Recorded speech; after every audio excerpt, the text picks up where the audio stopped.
Cricket time ஃபேன்ஸுக்கு வணக்கம். Indian team வெற்றிகரமா முதல் T20 கேமை வின் பண்ணிட்டாங்க கௌதம் கம்பீர் கோச்சுக்கு கீழே.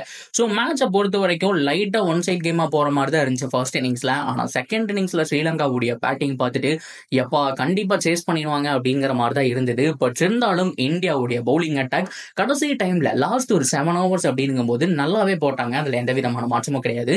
ஸோ மேட்ச் என்ன நடந்துச்சு, ஸோ முக்கியமா எங்க டேர்னிங் பாயிண்ட் அமைஞ்சது அப்படிங்கிற கம்ப்ளீட் டீடைல் இந்த வீடியோல பார்த்து தெரிஞ்சுக்கலாம்.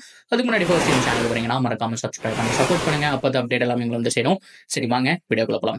ஸோ இந்தியா டூர் ஆஃப் ஸ்ரீலங்கால தான் இந்த மேட்ச் அப்படிங்கிறது வந்துட்டு நடந்துட்டு இருக்கு. So at the same time பார்த்தோம் அப்படின்னா 3 T20 லைனா பேக் டு பேக் அப்படிங்கிற மாதிரி வச்சிருக்காங்க. ஸோ இதை தாண்டி ODI மேட்சஸும் இருக்கு. ஸோ T20 பொறுத்த வரைக்கும் எல்லாத்துக்குமே கௌதம் கம்பீர் தான் கோச் அப்படின்னா கூட சூரியகுமார் யாதவ கேப்டனா போட்டாங்க. ஸோ பாசிட்டிவா இருந்தாருன்னு சொல்லியே ஆகணும். At the same time 11 select பண்ணும்போது தூபே, சஞ்சு சாம்சன் இவங்கெல்லாம் யாருமே இல்லை. ஸோ அதுலயே ஃபேன்ஸ் எல்லாமே கொஞ்சம் கடுப்பாயிட்டாங்க. எப்பா தோனியா இருந்தாலும் சரி, கோலியா இருந்தாலும் சரி, ஸோ அது மட்டும் இல்லாம ரோஹித் சர்மா ஏகப்பட்ட பேர் வந்துட்டு கேப்டன் பண்ணியிருக்கீங்க, ஏன் சஞ்சு சாம்சனை மட்டும் டிராப் பண்ணிட்டு இருக்கீங்கன்னு சொல்லி கேட்டுட்டு இருந்தாங்க. ஸோ தெரியலங்க அவர் என்ன நினைச்சாருன்னு தெரியல. ஸோ இந்த ஸ்குவாடு தான் எனக்கு வேணுங்கிற மாதிரி எடுத்திருக்காரு. ஸோ அந்த வகையில் ஜெய்ஸ்வால் அண்ட் கில் 2 பேரும் ஓப்பனிங் இறக்குனாங்க. 2 பேருமே சும்மா ஃபயர் ஸ்டார்ட் அப்படின்னு சொல்லி ஆகணும். 21 பால்ல 40 ரன் ஜெய்ஸ்வால் அண்ட் 16 பால்ல 34 ரன் கில். அதை தாண்டி சூரியகுமார் யாதவ் கேப்டன் இன்னிங்ஸ் 22 பால்ல 50 அடிச்சாருங்க. அண்ட் 26 பால்ல 58 ரன் அப்படிங்கிற மாதிரி கம்ப்ளீட் பண்ணிட்டு அவர் அவுட் ஆயிட்டு போயிட்டாரு. அண்ட் ரிஷப் பண்ட் எப்பவுமே கொஞ்சம் ஸ்லோ ஸ்டெடியா ஆடி ஒரு மாதிரி ஆடுவாரு. ஸோ இன்னைக்கும் 33 பால்ல 49 ஜஸ்ட் ஒரு ரன்ல 50 மிஸ் பண்ணாருங்க. ஸோ இந்தியாவுடைய டாப் ஆர்டர் சும்மா ஃபயரா இருந்துச்சு. ஆனா middle order and finishing department ரொம்ப புவர் அப்படின்னு சொல்லி ஆகணும்.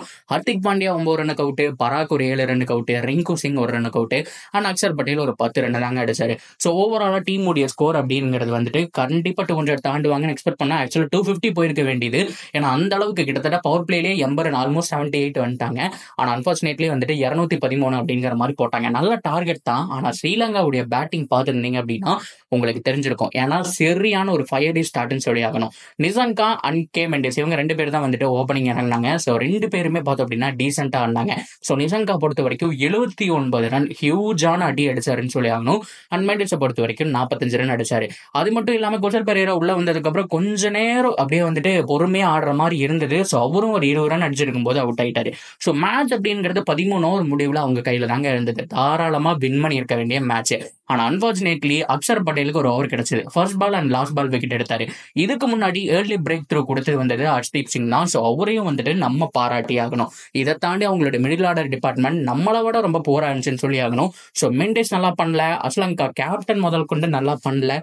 அதை தாண்டி அவங்களுக்கு கீழே இருக்கக்கூடிய எல்லா பினிஷிங் டிபார்ட்மெண்ட் நம்மளுடைய வனிந்து அசரங்காவாகட்டும், அது மட்டும் இல்லாமல் சான்காவாகட்டும் யாருமே சரியா பண்ணல. இவங்க யாராவது ஒருத்தர் ஒரு 50 அடிச்சிருந்தாங்கன்னா அட்லீஸ்ட் ஒரு 35+ அப்படிங்கிற மாதிரி அடிச்சிருந்தா கூட ஓரளவுக்கு நல்லா நீட்டா க்ளோஸ்ல போயிருக்க முடியும்.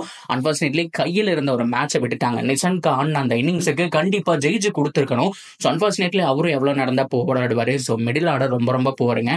ஸோ நின்றுருந்தா கண்டிப்பா மேட்ச் அப்படிங்கிறது வின் பண்ணியிருப்பாங்க. ஸோ இந்தியன் டீமை பொறுத்த வரைக்கும் பிளஸ் என்ன மைனஸ் என்ன அப்படின்னா, ஸோ பிளஸ் அப்படிங்கிறது வந்துட்டு பேட்டிங் டிபார்ட்மெண்ட்டுடைய டாப் ஆர்டர், பவுலிங் டிபார்ட்மெண்ட்டுடைய ஸோ அந்த குறை அப்படிங்கிறது ஓட்டைங்கிறது நல்லா தெரியுது. ஸோ ஒரு ஹர்திக் பாண்டியாக்கு விக்கெட் கிடைக்கவே இல்லைங்க. 40 ரன் பக்கம் வந்துட்டு விட்டு கொடுத்தாரு. அன்பார்ச்சுனேட்லி விக்கெட் வந்துட்டு எடுக்க முடியாம போச்சு. அட் த சேம் டைம் கடைசி வரைக்கும் இந்த பவுலிங் யூனிட் திணறிட்டு இருந்துச்சு. ஹர்ஷ்தீப் சிங் வந்துட்டு ஓரளவுக்கு நல்லா பண்ணாரு. அண்ட் முகமது சிராஜை பொறுத்த வரைக்கும் நல்லா எக்கனாமிக்கலாக தாங்க போட்டாரு. ஆனால் விக்கெட்ல மேக்ஸிமம் இருக்கு இனிஷியல் விக்கெட்ஸ் அப்படிங்கிறது வந்துட்டு கிடைக்கல. அக்ஷர் பட்டேல் அடி வாங்கினாருங்க, 38 ரன் அடி வாங்கினாரு. ஆனால் அந்த ஃபைனல் ஓவரில் first ball and last ball wicket எடுத்துக்காட்டி அந்த 2 விக்கெட்ஸ் அப்படின்னு வந்துருச்சு. அண்ட் பிஸ்னாயும் அடி வாங்கினாரு. பட் இருந்தாலும் அவரும் ஃபைனல் ஓவரில் பார்த்தோம் அப்படின்னா விக்கெட்டோட போயிட்டாரு. ரியான் பராக் ஒரு ஓவர் கிடைச்சது. ஸோ அதில் தான் வந்துட்டு ரொம்ப குரூசியலான ஒரு விஷயம் சொல்லணும். இதை தாண்டி குரூசியல் பாயிண்ட் நம்ம முகமது சிராஜ் அடிச்ச ரன் அவுட். அதில் தாங்க 0 ரன்ல வெளியில போவார் கேப்டன். அதை தாண்டி ரியான் பராக்கும் பார்த்தோம் அப்படின்னா அவர் பங்குக்கு பேட்டிங்ல அடிக்கலைன்னா கூட பவுலிங்ல திருப்பிட்டாருங்க. என்ன ஒரு ஸ்பெல் உண்மையாலுமே பாராட்டி ஆகணும். வேற லெவலில் போட்டாரு. அதுல எந்த விதமான மாற்றம் கிடையாது. ஓவராலா இந்தியா 1-0 அப்படிங்கிற மாதிரி லீடிங்ல இருக்காங்க. 2 மேட்ச் இருக்கு. என்ன நடக்க போகுது அப்படிங்கிறத பொறுத்து பார்க்கலாம். ஸோ நீங்க என்ன நினைக்கிறீங்க அப்படிங்கிறத கமெண்ட்ல சொல்லுங்க. தொடர்ந்து அப்டேட்டுக்கு சேனலோட இணைஞ்சிருங்க. மறக்காம சப்ஸ்கிரைப் பண்ணி சப்போர்ட் பண்ணுங்க.